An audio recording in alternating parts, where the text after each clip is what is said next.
expansion ng pag-analyze natin ng katotohanan ng success sa multi-level marketing, particularly in Alliance in Motion Global Group of Companies. Kasi wala na tayong problema sa kumpanya nito eh. Nandito na lahat ng areas. Kaya sa atin na lang ngayon kung magiging successful tayo o hindi. So again, sinabi ko kanina, dapat meron tayong self-development.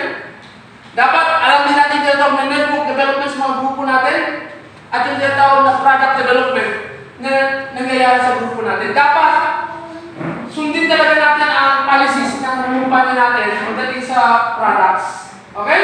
Sa development ng product, alam natin dapat ang points, pag-aaralan natin yun. Kasi ang legality ng isang multi-level marketing company, may points talaga ang products. Kapag ang isang product walang point, may problema yan. Okay? Kasi ang points na yan, yun ang magpapakita sa katotohanan ng reorder. Sabihin, legal talaga yung kumpanya. Hindi gumagamit ng ibang produkto lang para makakuha ng tao. Okay? So, dito walang tayong problema sa Alliance in Motion Global Group of Companies. Ang ganda talaga ng kumpanya natin. Okay. Again, paano ito kukuha yung self-development? Ito yung sikreto. Subconscious reprogramming and inside-out changes. Again, dapat may magbago sa pag-uugali natin. Inside-out. Hindi manggaling sa labas ha. Hindi kasi sabi niya, sige, gagawin ko mali. Ikaw talaga mag-decide. Hindi ka na papilitan kasi sinabi ng iba. Okay? Ikaw ang nagsabi sa sarili mo, gagawin ko ang dapat. Okay? Ang iba, reminders lang. Ang mga applies ng reminder na yung sinasabi nila. Yung mga speakers, reminder lang. Ikaw talaga magpupuman sa sarili mo. Ang mga katulong sa sarili mo para maging successful, ikaw lang talaga. Walang iba. Okay? Ganun talaga. Kaya subconscious programming. Pag-aralan natin yan, may mga videos paano nga mag-reprogram ng subconscious mind natin. Okay? Ng sarili mo. Okay? Siyempre dito, habang nag-develop tayo dyan, again, we become users of products. Kaya natin tawag na having integrity as users of products. Tumagamit talaga tayo. Habang nag-develop tayo, nag-reprogram sa sarili natin. Then sa kabila, tandaan natin na i-emphasize natin sa bawat grupo natin na pinapakita naman ng kumpanya natin yung group network leadership and management trainings.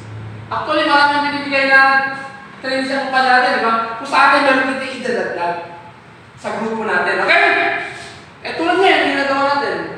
Yung mga hindi tinuturo sa main office na very specific, dito natin tinuturo. Yung detalyado dito. Okay? So, dito, dahil may group network leadership and management trainings, makaka-develop tayo ng network systems and tools. Network systems and tools. Pag wala yan, nahirapan tayo. Pwedeng ikaw lang magkakapera, ang dalas mo hindi. Di ba?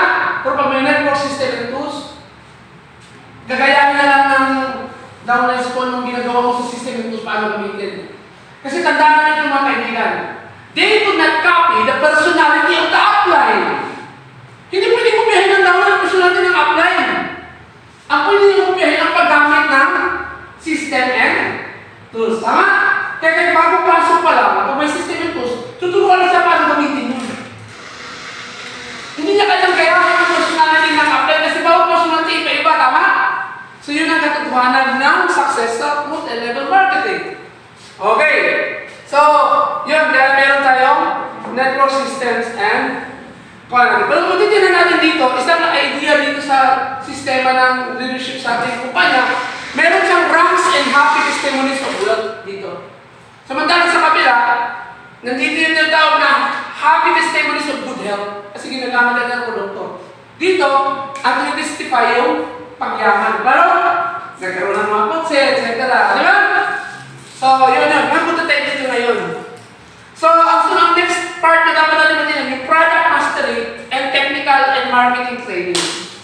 Dapat equal talaga natin yun. Kabisado. Kaya pag nag-register na yung mga prospects natin, i-guide din natin talaga sila doon sa alam natin yung sa dapat yung matutunan. Meron na tayo dito style na i-train mo natin sila. Para pagdating doon sa main office, nakikinig talaga sila. Tama? Okay, so product mastery, technical, and marketing training. Kasama sa technical yung DTC. Paano gamitin ang distributor tracking center. Okay, paano buksan? Dapat huwag kang umasa sa upline na siya magbubukas. Dapat ikaw mismo marunong ka. Okay? So dito, we share goodness of product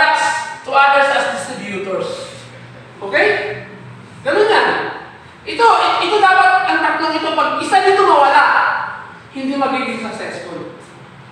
Dapat, ang tatlong areas niyan, nandyan palagi.